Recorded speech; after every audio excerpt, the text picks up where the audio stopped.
Hey everyone, welcome back to another tutorial. In this Appsmith guide for 2026, I'll show you how to import an Appsmith project. Whether you're restoring a backup, transferring an application from another environment, or working with a project shared by a teammate, importing a project into Appsmith is a straightforward process. So let's get started. First, sign in to your Appsmith account and navigate to the workspace where you want to import the project.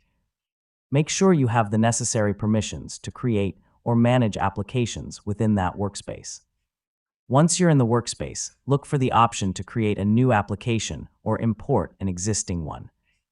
Depending on your Appsmith version, this option is usually available from the workspace dashboard or application management area.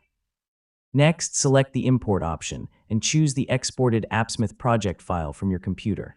Appsmith will begin uploading and processing the file. After the upload is complete, Appsmith will create a new application using the contents of the imported project. This may include pages, widgets, queries, JavaScript objects, workflows, and application settings. If any issues appear, review your data source settings and application configurations. Most import-related problems can be resolved by reconnecting services or updating environment-specific settings. After confirming everything works correctly, save your changes and begin using the imported application as needed. And that's how to import an Appsmith project.